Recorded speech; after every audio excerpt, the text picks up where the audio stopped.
Now, despite the fact that it's now in its third week, the mainstream media is just finally catching on to Occupy Wall Street and deciding that it's worthy of their coverage. Maybe it's because they finally realized that Americans are fed up with the corruption, the greed in this country, and Wall Street's overwhelming power over our government.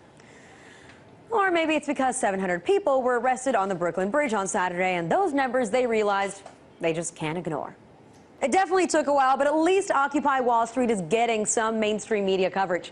If only they weren't always, at least 2 weeks late to the game. If only our supposedly most trusted name in news, the Fair and Balanced or forward-leaning networks, were the first on the scene on these popular movements, rather than just following in the footsteps of blogs, alternative outlets, the people that have been on top of this story since the beginning. But unfortunately, I don't really think that we're ever going to see that happen. So today, I'd like to highlight another mass movement that's going on in this country that deserves media attention. And they probably won't get it until maybe a couple of weeks from now, or maybe if the circumstances, unfortunately, were to become tragic. And by that, I mean the California prison hunger strike. Last week, we reported to you that this strike had resumed after earlier in the year when 6,000 protesters across the state refused food, asked for their conditions to be more humane, and especially for the practice of solitary confinement to come to an end. Now, after the initial strike that began at the Pelican Bay Prison, and some prisoners becoming incredibly weak, saying that they were willing to die for this movement, all they got were beanies, wall calendars, and they were allowed to participate in correspondence courses.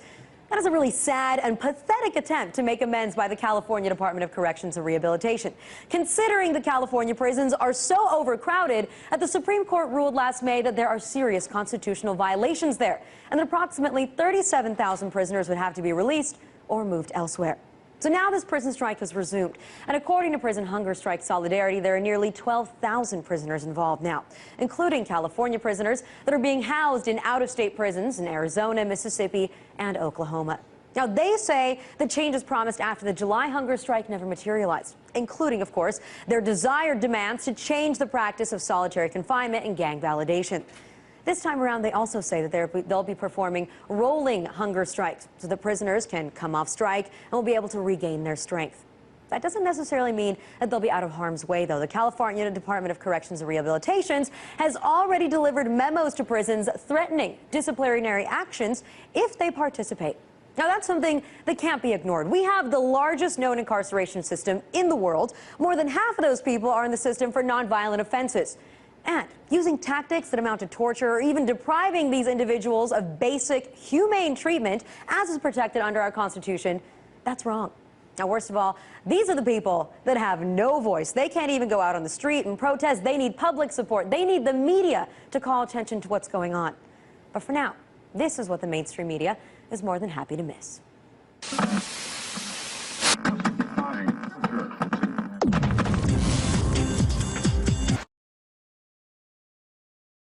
We have received letters from prisoners in Pelican Bay for many years. These men have written letters to legislators, to governors, to lawyers, to courts, to media. You may yourselves have received letters. And they, after many years of harsh and horrible conditions, seeing no change, they have come to the understanding that they are not going to get change unless they do something like this.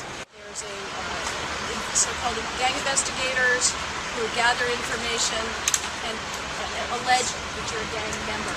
There's a disproportionately high number of jailhouse lawyers and political activists in the SHU that have no contact necessarily with any gang at all, but so it's used in this way. Have not seen a blade of grass, or anything in nature for decades. You just see a patch of this stuff. They're not allowed. Their ability to communicate with others is limited, quite limited. They are not allowed phone calls at all. And of course, the prison was selected in that location because it's as far away as possible in the state from the location where the majority of people in prison come, which is the Los Angeles area. Even from the Bay Area, it's a good 7-hour drive to get up there, and all of this was intentionally designed to cut off family contact, to make it as painful as possible, and it is psychologically painful.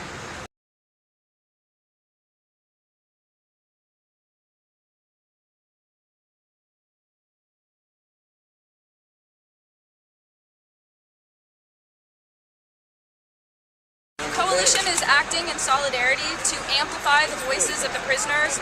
We also speak as human rights advocates for basic human rights, and we speak as concerned citizens who care about our communities, because torture and this kind of sensory deprivation and solitary confinement not only destroys the human beings experiencing it, that's happening in our name as citizens of California, but also it impacts communities where these prisoners will be returning to. So we believe that it is essential to bring out the voices and to speak about this level of conditions that are happening on the inside, where people are not able to bring their voices out, but only speak through correspondence, where correspondence is read, monitored, restricted, and held back. I actually had a chance to read a document that was circulated in the California Correctional Peace Officers Association newsletter. It's called The Peacemaker. And they had an article about Pelican Bay. The name of the article actually was A Fate Worse Than Death. At the end of the article, they posted predators and nonconformists. California now has a place for you. The nonconformist is basically your political prisoner who doesn't conform to the prison culture.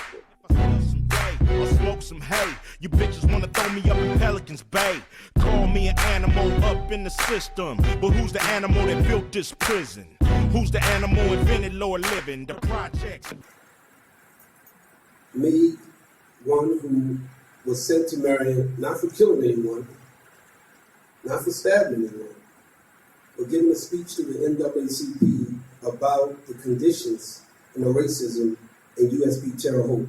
The warden said, whatever takes place in this prison, we deal with it in here. It's not for the outside. I told him he was a coward and he was scared, and I'm going to say what I have to say, and whatever happened to me will happen. They put me in SHU, special housing unit, and told me I would be transferred. It was a disciplinary transfer because they said my speech. You're only supposed to go to these prisons if you had committed an egregious violation at some other penitentiary. You were sent here, and they said because of your political actions and political beliefs, this is the only effective management control that we have here. You get guards, white guards, go to white prisons and say, those niggers are doing this and they're doing that, and then they go to the black shit. Watch out for these white guys, man. They're talking all kinds of nigger shit and, burning you guys out. And it was divide and conquer. This is the methodology of the Department of Corrections. It does not rehabilitate. It has no vested interest in rehabilitation. Its only interest is in control. Run through our homes, throw us in cells, rather us in jail than free on the streets. 'Cause if we free on the streets, we can speak to our peeps. The management control unit in New Jersey was built for Sundiata Acoli. There are hundreds. For the people of my generation, the work that we're doing now and the work that we've done is compelling. It's a lifetime commitment. We made a promise to those dead and alive to abolish these torture chambers.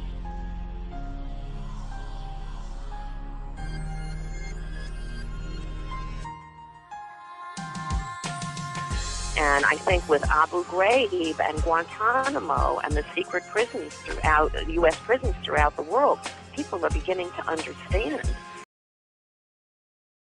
I remember getting a letter from a guy he sent his survey back and he said, I sit here in this windowless tomb.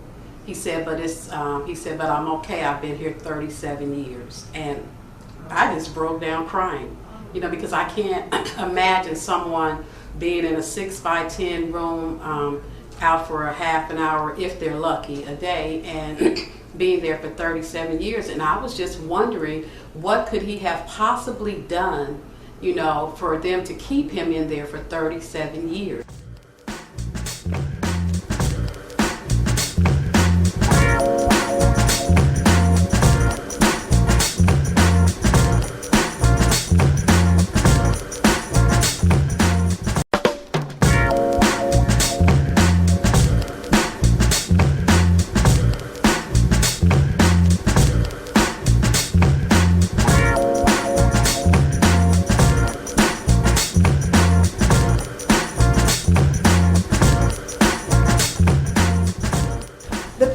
30-day hunger strike is about resisting torture and intimidation by the prison administration in California.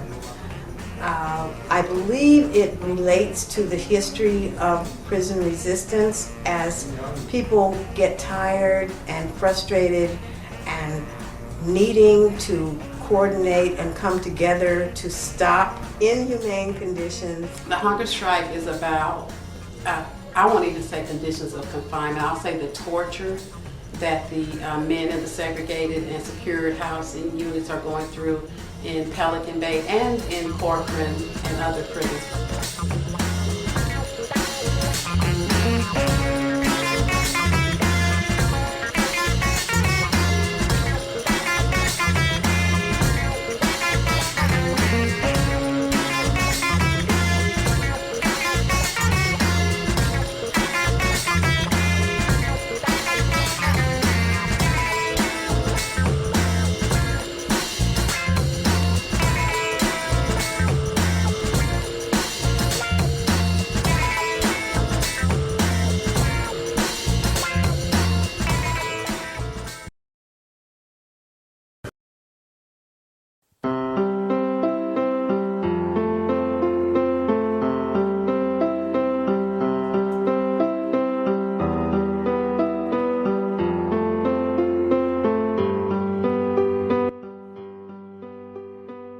One of the main ways that people are placed in the shoe for indefinite periods of time is to be validated. In other words, the prison officials say that somebody has identified you as a gang member. Now, there is no way for you to ever find out who did that, what was said, or even if anything was said at all. It's all based on, it's all secret. There's no way you can protest or litigate against that. You are stuck in the shoe until and unless you debrief, which basically means you snitch on somebody else and get that person to take your place, whether it's another inmate, whether it's somebody in your family, or whether it's someone even in your hometown. And these prisoners refuse to do that.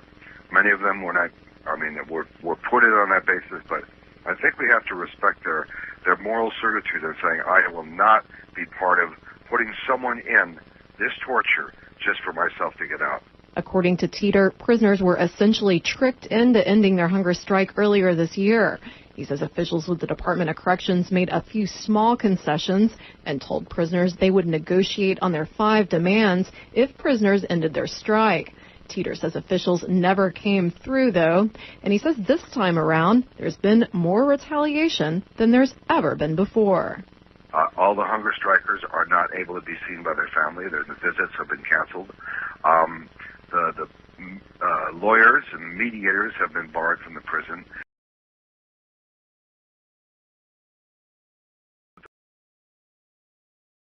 But do something more than just be a spectator, than just be a symbolic activist. You need to become involved, because my fear as a former prisoner is that the only way change will happen is, unfortunately, if we look back at 1981 Ireland, when Bobby Sands and 9 other people had to pass away before the government took this seriously. I don't want anyone, Arturo Castellano, I don't want Todd Asher, I don't want Dewberry, I don't want Antonio Guillen, I don't want any of these other people to have to pass away before America, before California, before our legislators, and before CDC gets the message. So I'm encouraging people to act now, because we're on the 10th day of a hunger strike, and it's getting very serious, and people will die, especially since they're blacking out. They're not allowing attorneys to go in, they're not allowing loved ones to be to see their loved ones, and they're also holding a lot of these people incommunicado.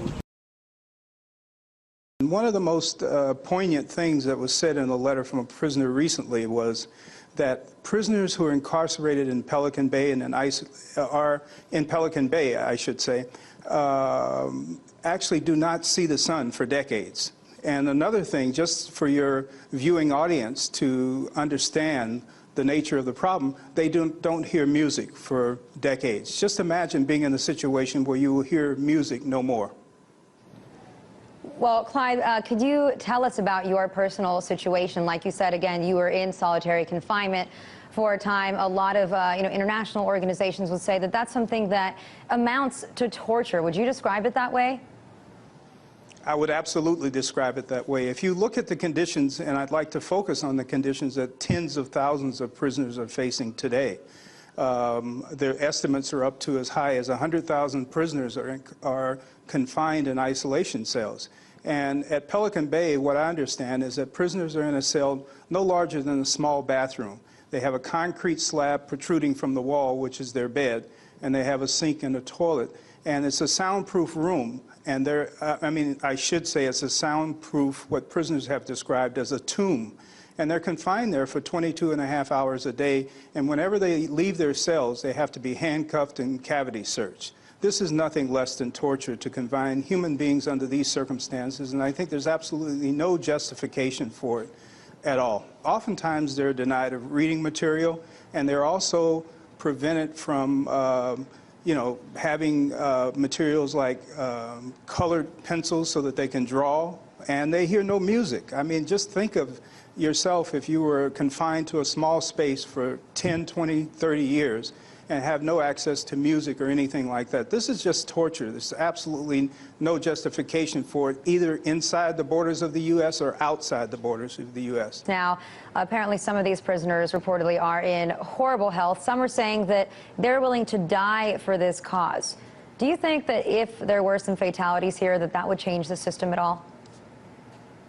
Well, I think, first of all, I think the prisoners have said that they're willing to die, but they don't want to.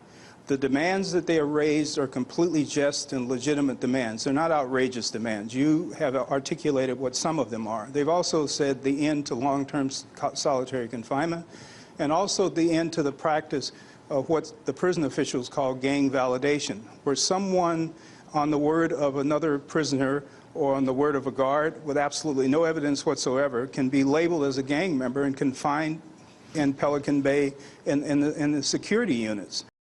We cannot stress enough how critical the situation is. The health of some of these prisoners has deteriorated to the point of it being potentially fatal. So the time now is for the CDCR to negotiate with the prisoners, or they are responsible for the death of these prisoners. The first speaker is going to be Carol Strickman, who is a lawyer for the Prisoner Hunger Strike Solidarity Coalition. The coalition is doing the best we can to get up-to-the-minute information as to what's going on. We're sending in legal interviews, and we're receiving information from many sources.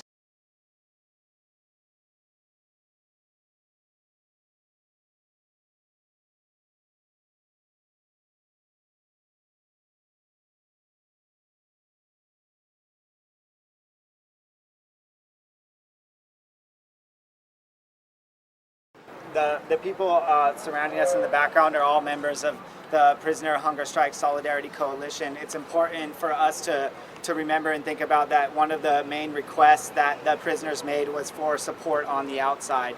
So there's been people that have been working around the clock to gain the most basic of human rights for these prisoners.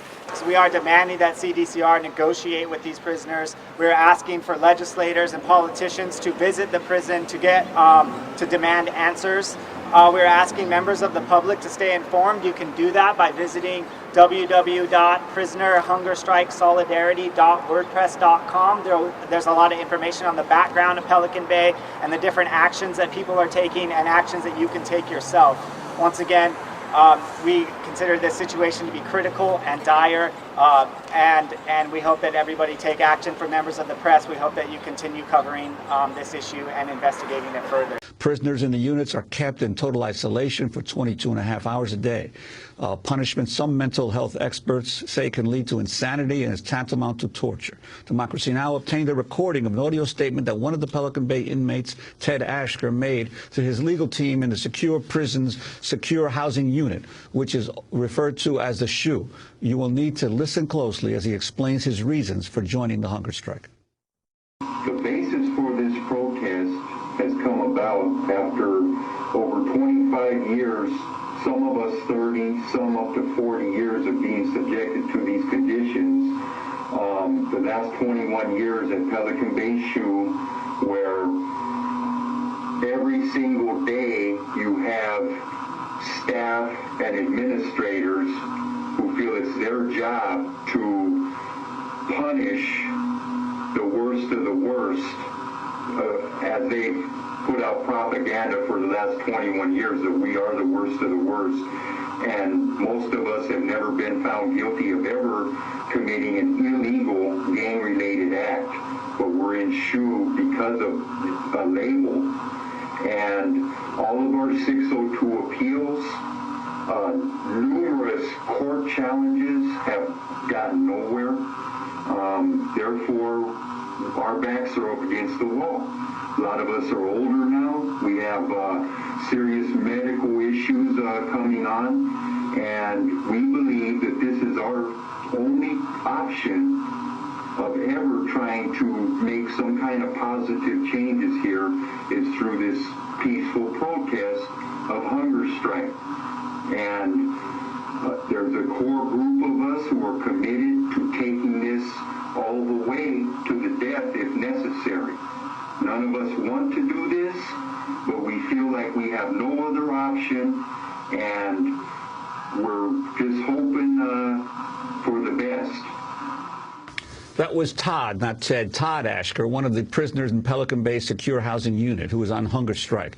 In May, the federal Supreme Court ruled that California must reduce its prison overcrowding to be able to provide inmates with adequate health care. In a 5-4 ruling, the court said conditions in California's prison system are, quote, incompatible with the concept of human dignity, causing needless suffering and death. Supporters of the hunger strikers protesting these conditions say as the prisoners continue to refuse food, their health has deteriorated to critical levels. For more, we're joined by three guests. In Oakland, California, we're joined by Dorsey Nunn, who's co-founder of All of Us Are None. He's also executive director of legal services for prisoners with children.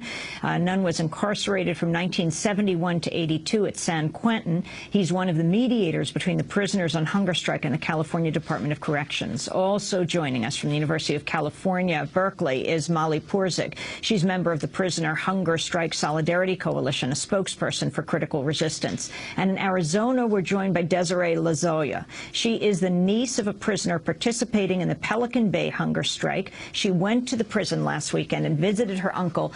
Desiree, let's start with you. Tell us what your uncle explained to you, why he's on hunger strike and what's happening at Pelican Bay. Well, basically, just as Ted had explained in his video clip, they're just wanting to be treated better.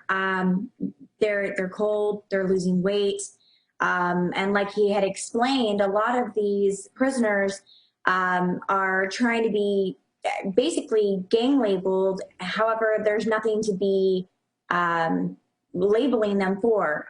For instance, my uncle was an interstate transfer to Pelican Bay.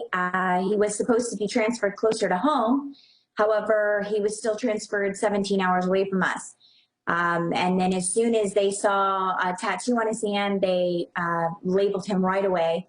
Although he's had no write-ups, has gotten into no trouble, they automatically put him in the ADSEG, which is now the new SHU. They are now expanding that. And so that's where he sits. Because they said the tattoo indicates he's a member of a gang? Yes, and the tattoo he ended up getting when he was a teen. He was only 18 years old when he received the tattoo. It was in no gang affiliation whatsoever. And we're also joined by Molly Porzik. She's a member of the Prisoner Hunger Strike Solidarity Coalition. Molly, talk about how this has spread to the rest of the California prison system. Right, so on the first day of the hunger strike, thousands of prisoners across the state of California, more than 6,600 prisoners that we know of across at least 13 prisons, joined the hunger strike in solidarity with the prisoners at the Pelican Bay SHU and their demands.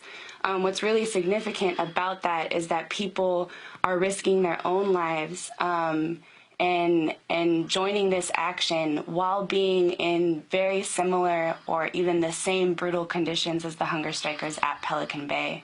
And that speaks to the fact that while this struggle speaks to particular conditions at Pelican Bay and in the SHU, it's also part of the larger system within California, which was just mentioned, that has been condemned by the Supreme Court as inhumane and cruel due to severe medical neglect and overcrowding. People are actually striking because they're being tortured. So I think that this strike has spread because torture is a threatening thing to anybody in the California Department of Corrections. People are being tortured. Some parts of what I know as a formerly incarcerated person who have did time within the California Department of Corrections, that they are guilty of torture. It's like being it's not like, people are being locked up in a bathroom for 23, 24, and 30 years. It may not have been torture maybe the first 30 days or the first 60 days, but when you start getting into multiple decades, then we can call it torture. When you start extracting information in Pelican Bay or Guantanamo Bay, the purpose is the same. You're torturing people. And I think under international standards, it can be referred to as that. I think the thing that is troubling, that this thing is happening on the shores of the United States. We never did have to get into renditions if we were going to allow torture in Northern California. And Dorsey, so this thing is spreading. Dorsey Nunn, what's been the response of prison officials or government officials? Have they attempted to negotiate or mediate through you or with the inmates? I think that we enter discussions. I wouldn't necessarily call it negotiating. We enter discussions, you know. So I guess if I was in a cage with a 600-pound gorilla, you couldn't necessarily call it a dance. And where what you go ahead, Dorsey. You know, what brings me into this studio this morning at 5 o'clock in the morning is that I'm scared people are going to start dying. You know, the only model that these guys got left is the model of Bobby Sand and the Irish strike. That's their model. So these guys, you know, somebody needs to think about what would drive human beings. Dorsey, yes. you're talking about fasting to death. If you're talking about Bobby Sands. Yeah, that's what they're talking about, and that's what they've been like. That's what I'm frightened of. So what brings me into your studio is. I think they're betting on the compassion of people who live in the state of California and people who live in the United States. And what's frightening to me is that I don't know if that compassion really exists. I mean, just to add to that, to back up to the question of what has the response of officials been, I mean, it's very, very clear that the CDCR is more than willing, if not wanting, people to start dying. They want this to go away quickly and quietly. They pride itself on Pelican Bay being the end of the line, not only for people in California, but to be a model for the United States and really the world in terms of how to repress political organizing and resistance and any sort of defiance to any sort of establishment. And I think that, you know, what the challenge is for supporters outside of prison is that we need to be tirelessly working at, in a very urgent way, taking the risks that we can to match the courage of these hunger strikers. Because like Dorsey is saying, people, it's not just that we're afraid of in a few weeks people dying, people are getting to that point now, and we need to be acting more. You know, historically, people have used civil disobedience to prevent mass death, and that's exactly the moment that we're in right now. That's exactly what these hunger strikers and thousands of prisoners across the state of California are doing. Some prisoners at Ohio State Penitentiary are also joining this. You know, so this is really, really huge, and we have to leave it there. If people start dying, if it gets to that point, we have to leave it there. But I thank you so much all for being with us. We will certainly follow this hunger strike. The 5 core demands are: 1, end group punishment and administrative abuse. 2, abolish the debriefing policy. and modify inactive, active gang status criteria. 3. Comply with the Commission on Safety and Abuse in America's Prisons 2006 recommendation to end long-term solitary confinement. 4. Provide adequate food. 5. Expand and provide privileges and programs to all people serving indefinite SHU term. California's second inmate hunger strike in less than 6 months is now entering its second week. The State Department of Corrections says about 1,200 inmates in 4 prisons are participating in the hunger strike. But prisoner rights groups say as many as 12,000 inmates at 8 prisons are taking part. The current hunger strike grew out of a protest started in July by prisoners in Pelican Bay State Prison. Inmates are protesting extreme isolation cells known as security housing units, or SHU. Long-term solitary confinement is a form of torture. It's the reality of it. It's a devastating form of psychological torture, and the state does not have a right to impose that on people. The American Civil Liberties Union of Southern California is just one of several groups standing in solidarity with the hunger strikers. The list of supporters now includes Palestinian prisoners who are also hunger striking against torturous conditions of imprisonment in Israeli prisons. Our prisons have to represent our basic norms as a society. They may be not pleasant places to be in, they may be somewhat harsh, but they can't be places where we torture people. That is inconsistent with a civilized society. The original strike ended in late July after prison officials agreed to meet some basic demands. But the protest resumed on September 26th after inmates complained their concerns were not immediately addressed. Advocates say prison officials have responded by punishing the strike leaders and denying family visits to increase isolation. We only get to write letters. We don't get to have a phone call from them while they're in the SHU. 8 years. I haven't had a picture from my son for 8 years, and there's many that are in the SHU longer than my son, up to 40-some years. The Department of Corrections has also expelled 2 attorneys chosen by inmates to represent them on the mediation team. That team has been representing prisoners in negotiations with prison officials since July. These groups say they plan to continue to pressure California lawmakers to meet the inmates' demands and find ways to reform California's prisons. These isolation units are isolation units within the isolation unit. Prisoners to get out of the SHU that are quote-unquote gang-related, which could mean you talked to someone who was perceived as a gang member, or you had a tattoo they thought was gang-related. One thing they tell them is to get out of the SHU that they need to debrief, which means they need to go and tell the CDCR staff everything they know or can think about or whatever about whoever else is in there in order to get to the main yard themselves.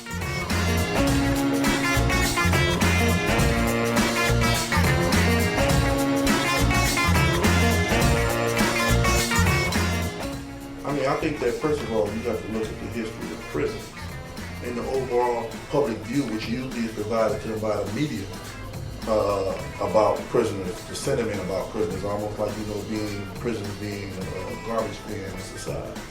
You can go all the way back in California, specifically to the 70s.